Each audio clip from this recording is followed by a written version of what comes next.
Hey, what's up everybody? Hope you're having a great day. My name is Jay and you're watching Clouded Reactions. So we're going to listen to the history video behind the song The Final Solution. And I really love how Sabaton, they really like to think outside the box. I'm really glad that they didn't shy away from making a song like this.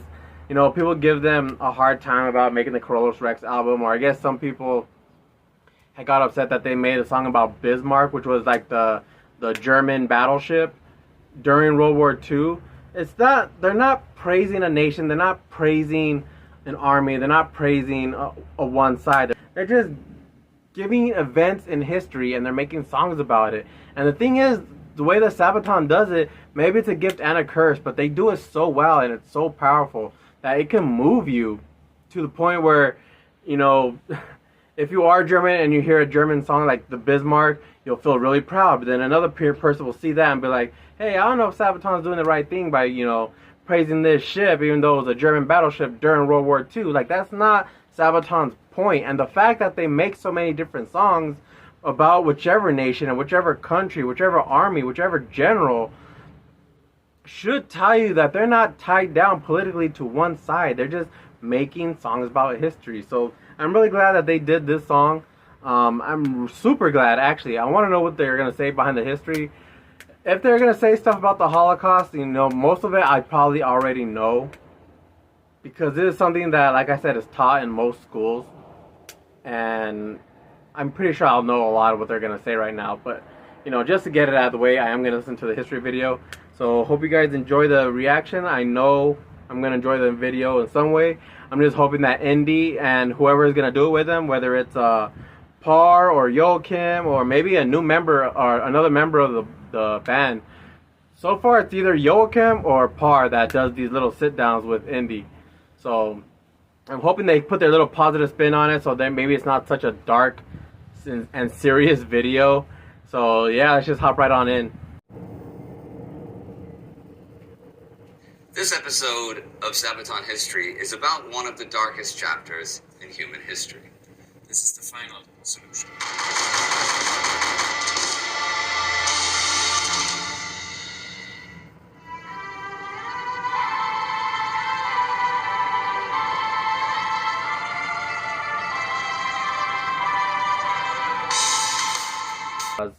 They had to use a violin, didn't they? A violin is that's one of those instruments where it can really touch your soul, you know? It's got just that sound to it. I think it's a violin. Pretty sure it's a violin. But it's got that sound where, like, it can really make something sad even more sad. So Sabaton, of course you have to throw a violin in there.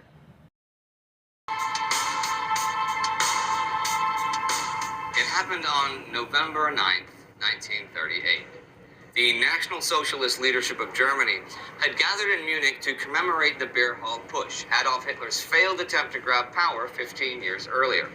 Then the news arrived that Ernst von Rath had succumbed to his wounds. He was a young German diplomat who had been shot in the German embassy in Paris by Herschel Greenspan, a Polish-German Jew.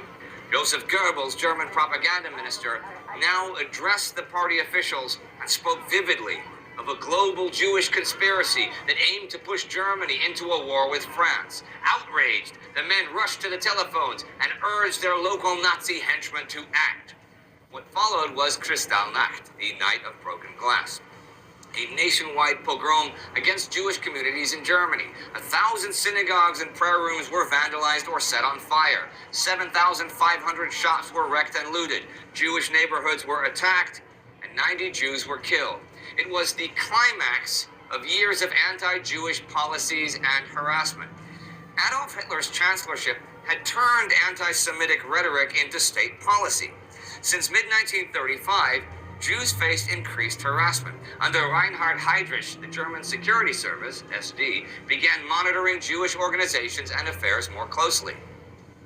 To the Nazis, Judaism was not only totally alien to German culture, but also the natural enemy of National Socialism. Hitler believed in an international Jewry that pulled the strings behind both Soviet Bolshevism and Anglo-Saxon capitalism, and Germany must free itself from their influence once and for all. For the Führer's planned cleansing of the Reich, Heydrich recruited Adolf Eichmann, a former desk worker at Dachau concentration camp. It would be his job to implement these stricter policies aimed at excluding Jews from the German economy and everyday public life. By making their lives as miserable as possible, they would push the Jews to voluntarily emigrate from the Reich. They were not to feel welcome nor safe in Germany, and public opinion was to be swayed accordingly. Over the following years, Jews were denied entry into theaters, into cinemas, museums, and restaurants. They were banned from using public transportation and even owning bicycles. Shopping was restricted to 1 hour a day, and there was a strict curfew in the evening. And Jews were not allowed to buy certain things like cigars or flowers. They were not allowed to own telephones or typewriters either. They eventually had to wear a yellow badge to visibly differentiate themselves from everyone else. They paid extra taxes. The Nuremberg racial laws of 19... And to think that the regular German citizen saw this and was okay with this. Like, you just... It's very insane. And very unsettling. 1935 were set in place to legally segregate the Jews. Citizenship was restricted to people of German blood. Jews were reduced to mere subjects of the Reich, without political rights. They were fired from the civil service. Teachers and professors were ousted. Jewish-owned shops were attacked. The Hitler Youth Organization chased Jews out of public spaces. The laws were so strictly enforced that even the smallest misconduct could lead to imprisonment or worse. Jews lived under a constant fear of inspections, house searches, and death threats. And then Kristallnacht happened. Hitler, however, was furious at Goebbels about inciting all the violence in the streets. An unregulated mob roaming the streets not only discredited Nazi authority, but also had a sobering effect on the German people. Many bystanders were shocked by the uncontrolled violence and the lawless behavior of the mob. Worse for Hitler, they felt sympathy for the Jews that were manhandled and humiliated by the Nazi Party members. Hitler actively forbade any such organized pogroms in the future. The Jews, he insisted, were to be expelled from Germany through laws and edicts and detained far from the public eye. Over the next months, Jews who had broken the laws were sent to concentration camps, to Buchenwald, Dachau, and Sachsenhausen, which had previously housed political prisoners and actual criminals. Now, the majority of the inmates were Jews. The fate of the Jews was to be tightly bound to Hitler's ambitions.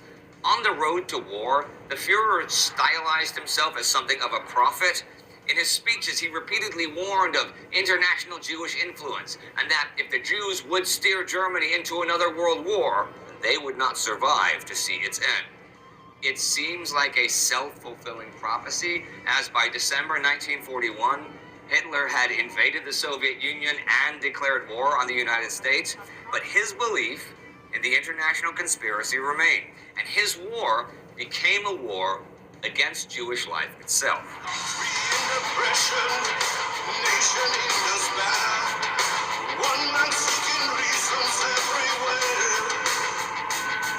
Pause.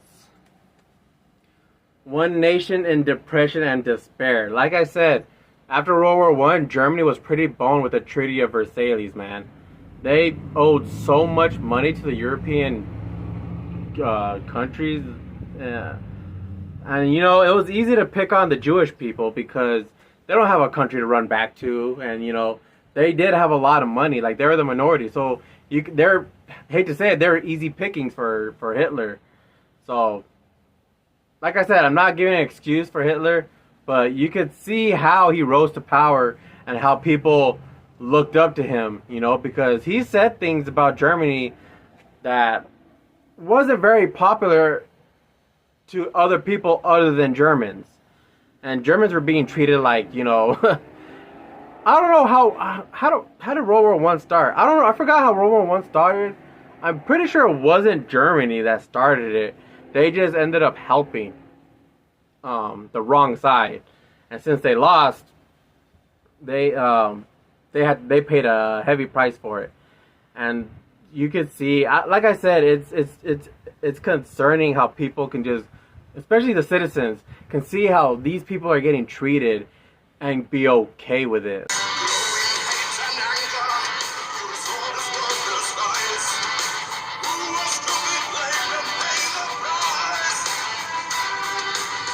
December 20th, 1941, in a villa outside Berlin, the Wannsee Conference began. Prominent Nazi Party members met with officials from the Reich Main Security Office and from the occupied territories. Here, they would decide once and for all how to answer their Jewish question.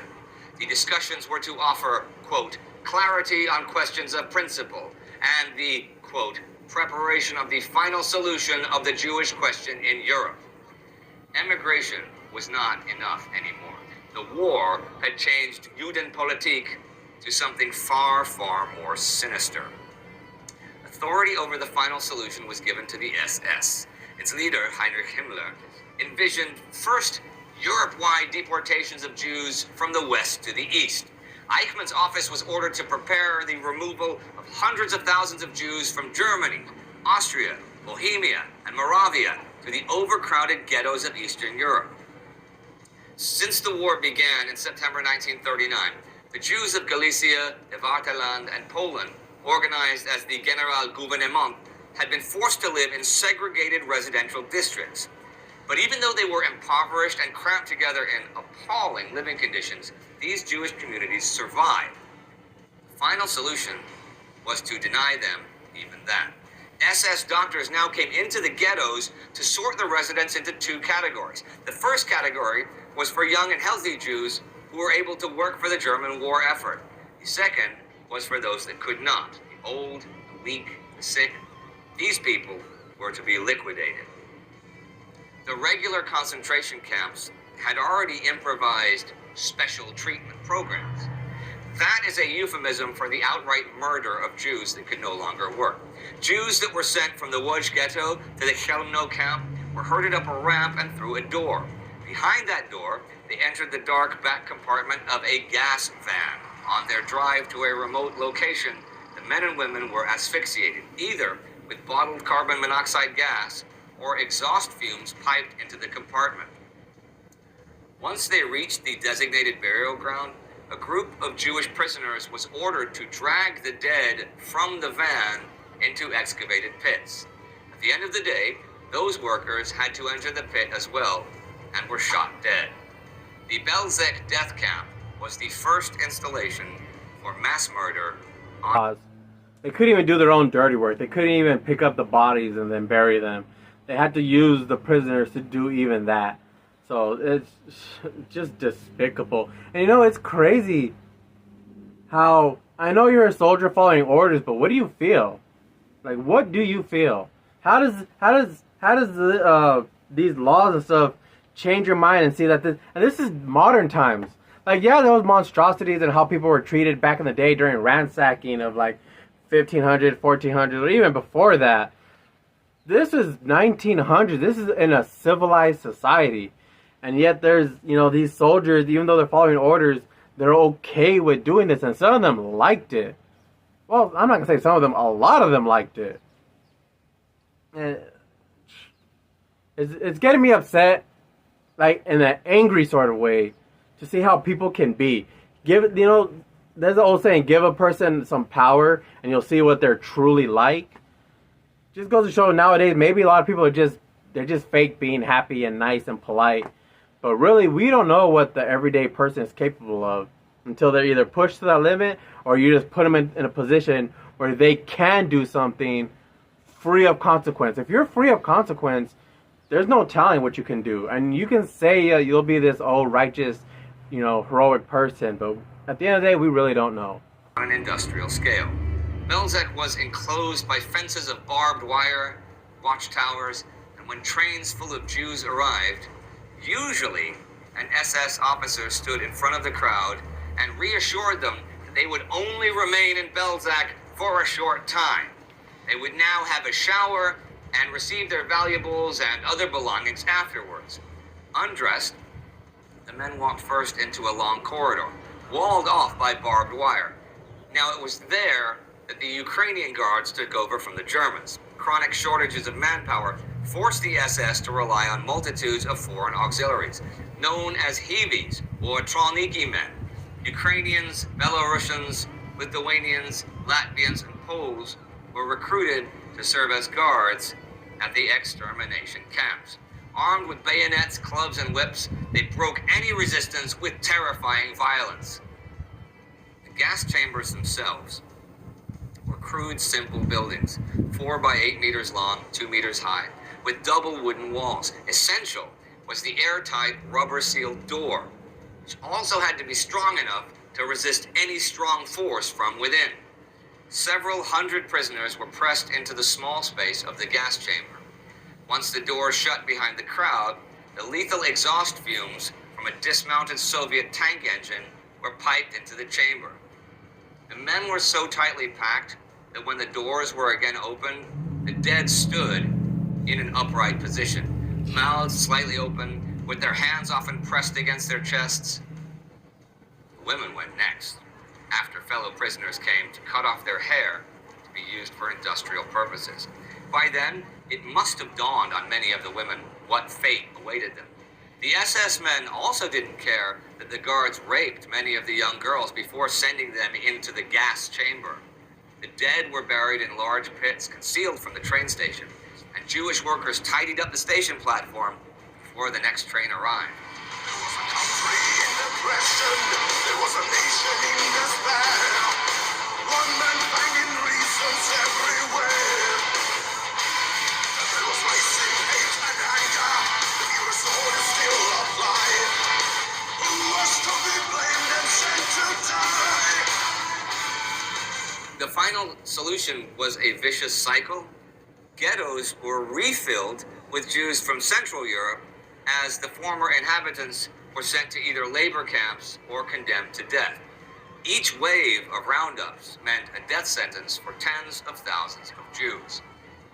As the SS grew in power over civil administration, the classifications changed. More and more Jews were marked for death. New extermination camps were built as well. Treblinka, Majdanek, Sobibor. Treblinka had little of the clean and deceptive murder machine the Nazis first envisioned. The massacres often started right at the train station, as the Jews were alerted to their impending fate by the corpses lying on the ground.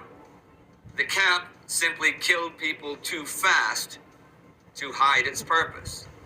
It is estimated that Treblinka killed around 4,600 people a day. That's nearly 200 per hour, every hour. Auschwitz became the last place designated as an extermination camp, though it had been in use since early in the war as a terror camp for Polish officials and dissidents. In July 1942, it was incorporated into the final solution. While Auschwitz I was to remain mainly a concentration camp for forced labor, a second Auschwitz camp at Birkenau would experiment with new extermination techniques. The first gas chamber there opened in March 1942, and it was outfitted with crematoria for disposing of the corpses of the dead. Once the prisoners were inside the gas chambers, SS men wearing gas masks would remove the covers of the ceiling vents, opening cans of Zyklon B poison. The body heat of the people pressed into the chamber caused the Zyklon B crystals to vaporize, releasing hydrogen cyanide gas. The Jews painfully choked to death on the fumes in minutes, even seconds. Auschwitz was also the place where German doctors experimented with mass sterilization of many Jews that were not destined for immediate extermination. What had begun in 1935 would find its terrible conclusion in that year of 1942. The Nazis envisioned a final solution that would exterminate Jewish life in Europe. And as long as the war was fought, as long as the Nazis remained in power, and as long as the camps remained open, the Jews would suffer and die. The final solution was the darkest chapter in German history, and one of the darkest in our world's history. And the Holocaust is vital to be remembered as both a commemoration for its victims and as a warning to future generations of the depths to which humanity can sink and the atrocities that man can commit against his fellow man if the darkness and the hatred in some human souls is left unchecked and allowed to grow and fester.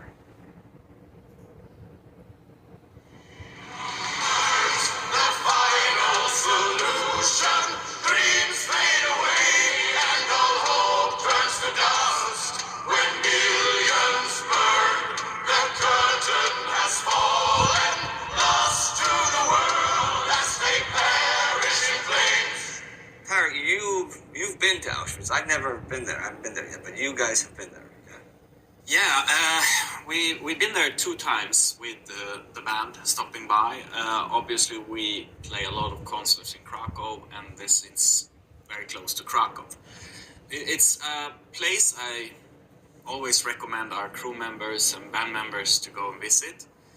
And even though the second time we came there, I choose not to go inside. I think that one time in this place is enough. It leaves you with serious scars after you come out, that's for sure. When we wrote the song, we thought we'd seen so many documentaries, we read so much about Auschwitz that we thought we could sort of be prepared to what we're gonna face. I mean, both me and Joachim talked about this so many times afterwards that you can't get prepared for this. Because no matter how much you think you know about it, no matter how much you think that you are sort of prepared yourself, you are absolutely zeroed out when you start to walk around there, and when you walk out of there, there's not anything left in you, and that's why the reason is I had no reason to go in there, feel this again.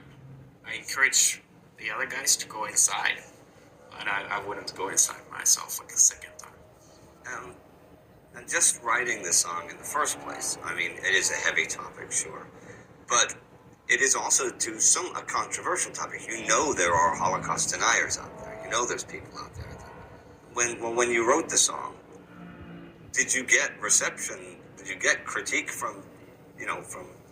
We get. As there can be sometimes with Sabaton, there can be people who say, oh, you are profiting from this, or you write a song to become popular about this. There are angles that people try to sort of attack the band Sabaton for what we are doing. Again, we are telling history and we are keeping it alive, and we choose, of course, not to see that we are in any way, promoting anything that we are singing about in this terms of, we're just saying this happened. But we had a lot of people who got upset when we did this song. And I think that people get upset with it shows the power of the topic. And in one way, I think that it should just be very clear and not disputed, but it is. Well, what about, as you said, you're telling the story of what happened. What about people that say, no, it didn't happen? What about them? They obviously get upset for a completely different reason. Yeah, they get upset for a different reason, and we have seen a couple of those comments as well. But in the comment section, sometimes it gets quite nasty when somebody tells like that, and the continuation of the comments is leading off and into a sort of war. It's that kind of song. Okay, well, I personally am glad that you write songs about GLAAD. That's not what I mean, but you know what I mean.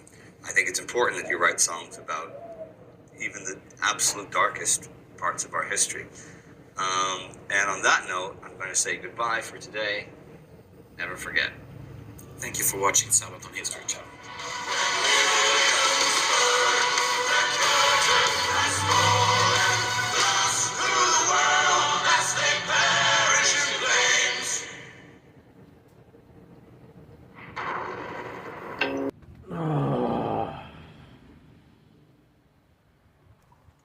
You see at the end the little shirt? Oh man.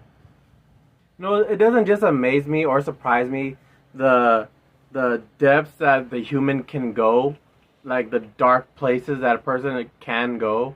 It's the reasoning as to why, it's crazy. I don't know. I've never been to Auschwitz. I would like to go, but at the same time, it's like, for what, I think humans have this natural curiosity to just witness something or be there where events have, taken place.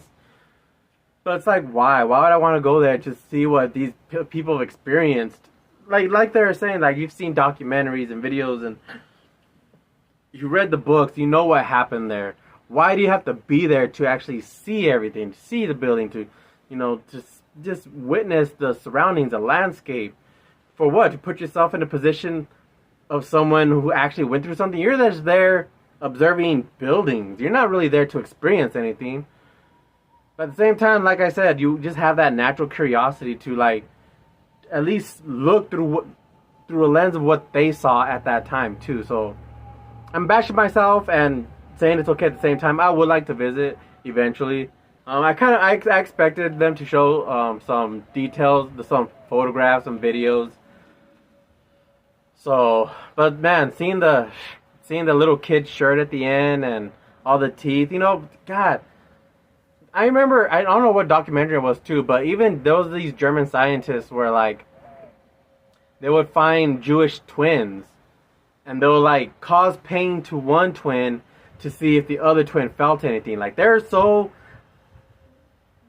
I don't want to praise them at all, but they're really trying to push the envelope on what human beings are capable of. Scientists were. That's why I don't like people in the comment section. Not my comment section. Like, you guys have been great. But things like that, you're going to find people who are just assholes. And they're just going to push people's buttons just to get a rise out of them. That's why I don't have a Twitter. That's why I don't go on Facebook. I don't have none of that. The only social media I have is Snapchat. And that's just from my personal friends, coworkers, family members. Yeah, I hope you guys enjoyed the reaction. Now I'm in a slump. And I have like 2 hours before I go to work. So I might hop on the first episode of the Swedish trilogy, the history. I might hop on that right now to get me out of this funk, because now, you know, I already knew about the Holocaust and stuff. It's just it takes a lot out of you, especially when you're not just like listening to it with like, you know, empty ears. Like, you're paying attention to it, you're witnessing it, you're hearing things, and it reminds you all over again about what these people went through. And it's just, God, it's something god awful. And that's what people today need to realize, is that, you know, you may disagree, but, you know, we're all human. We're all want the same thing for ourselves. We want the same things for our children, our children's children, for future generations. We don't want nobody to be mistreated, because God forbid that's our family member that's also going through that. So, you know, yeah, I say it all the time, but I mean it more especially now than ever. Tell someone you love them. Treat each other with respect. And yeah, I'll catch you guys in the next one.